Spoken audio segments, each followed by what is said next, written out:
Do I smell bacon? And eggs and coffee and toast. Oh, well, I don't know if I should thank you or bust you. You have to stop making me breakfast. But I thought you loved my cooking. But yeah, I do. I also like having you here, okay? So you don't have to keep waiting on me. I know, but I probably wouldn't bother with the bacon if it were just me, and you give me a good excuse. Well, thank you. I wish I could sit down and eat with you, but I gotta meet with AJ. Talk about ELQ. Okay, wait, but before you leave, there's something you need to know. Well, you sure this can't wait? I mean, age only take like a couple hours. No. It's really waited long enough, and I think you should sit down. Okay, sounds serious. Well, I wanted to tell you about it the other night at the hospital, but then AJ interrupted, and ever since then it hasn't felt like the right time.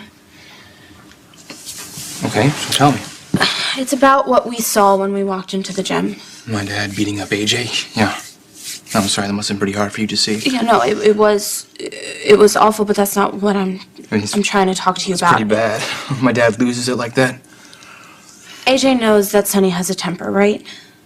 Yeah, sure. I mean, it's not the first time my dad's been after him. It's just the first time I've seen it. Okay, so AJ would know which buttons to push in order to set Sonny off. Yeah, probably. What are you trying to say? I think that AJ goaded your dad into beating him. Why would he do that? Because he knew you were going to walk in and see it. How could AJ know that I was coming to the gym? Because he read the text that you sent your dad. How could you possibly know that? While you were at the police station, AJ asked me to run back to the gym to get his jacket. I found it on the bench, and sitting right next to his jacket was Sonny's cell phone with your text open on the screen. Okay, then my dad must have seen it too. No, because your dad had already gotten into the ring way before that. He had been sparring with Sean for a while before AJ even got there, so he couldn't have seen the text message. And then AJ comes in, sits down on that bench right next to the cell phone, and reads your message. So what exactly are you trying to say? What we do know is that AJ went to the gym to talk to your dad. They agreed to spar. AJ sat on a bench that was right next to Sonny's cell phone and saw the message. Michael, he knew that you were coming, and Sonny didn't. Okay, I still don't see why you think AJ is in the wrong here. You know, I mean, Sonny shouldn't have started beating on him. He should have been able to control himself, but I think that's exactly what AJ wanted to happen. Okay, so what? AJ sees my message. He knows I'm coming over and somehow takes advantage of the situation. AJ goaded your father into beating him so that you would walk in on a violent situation, which would validate everything that he has told you about Sonny. The meat hook, the threats, everything. Michael, AJ is trying to drive a wedge between you and Sonny. Okay, do you know for a fact that AJ saw my message? Well, Sonny's phone was sitting right next to his jacket. He had to have seen it. That's not proof.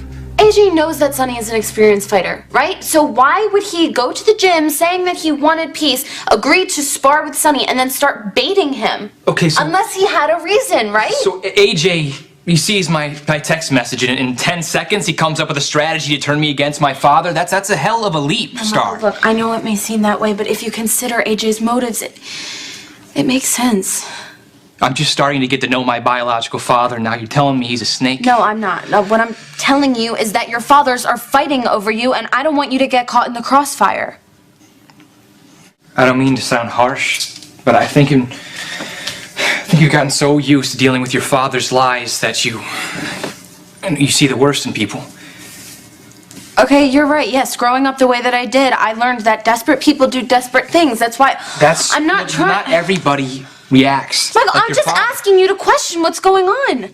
Judging by what's happened in the past, when Sonny or AJ get cornered or questioned or desperate, you know that they're not above using sketchy tactics, Michael. And I care about you. I don't want to see you getting hurt. So, basically you're saying that AJ will lie to me and manipulate me and that he can't be trusted. You sound just like my father. Wait, have you been talking to Sonny? Did he put you up to this? I don't know about you. My dad must have been at the gym when you went to go get AJ's jacket. I didn't talk to Sonny. He was talking to Connie. What do you mean? Is she okay? I don't know. They were just talking. Okay, no, Dad mentioned to you anything about AJ, saying like I would be better off without him in my life? I didn't talk to Sonny about AJ. I I barely talk to Sonny. This is about me. I am worried about you. I'm not trying to influence you one way or the other. I'm sure that AJ has good points just like Sonny does. Would you think that AJ set up that fight? I didn't want you to be blindsided. Would you rather me not tell you about the text? We promised each other that we would be open. Yeah. And tell each other everything, right? Yes, we did, and you're right, and I'm glad you told me. It's just I'm sick of this. I know you just wish that everyone could get along. I get it. Family is tough sometimes. I care about you, Michael. That's the only reason why I told you about that text. No, I'm sorry. I went off on you. It's okay. I mean, going off would be screaming and slamming doors. It was just a gentle disagreement. I jumped defensive, okay, and it's not fair. It's just been a really weird day for me, you know.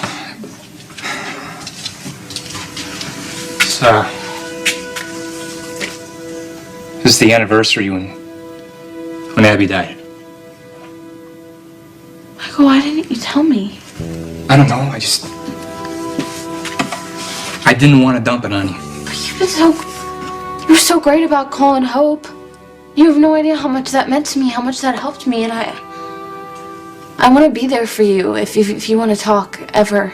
Abby helped me through a really hard time in my life.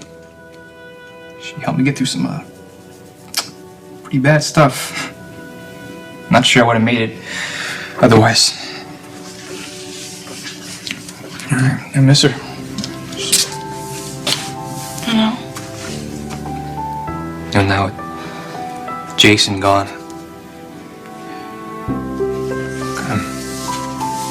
I'm really glad you're in my life.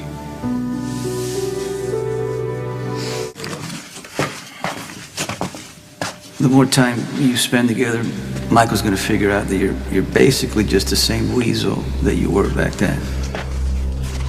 You are gonna self-destruct. And this brand new life that you say you want, I won't even have to lift a finger.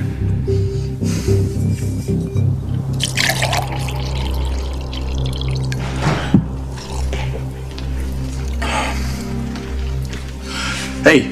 Hey. Good, you're here. You ready to plot the takeover of VLQ? Not yet. Look, I need to ask you something. Yeah, sure. Let's go ahead. The other day at the gym, did you set my dad up?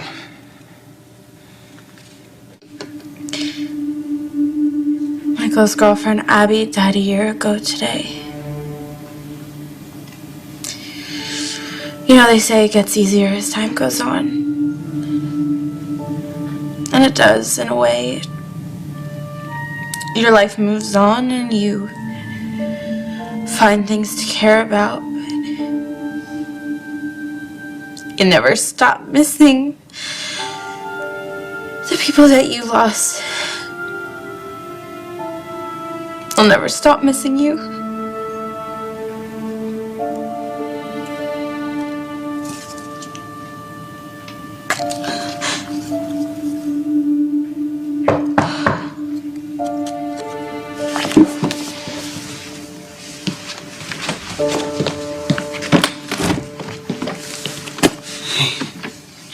Johnny?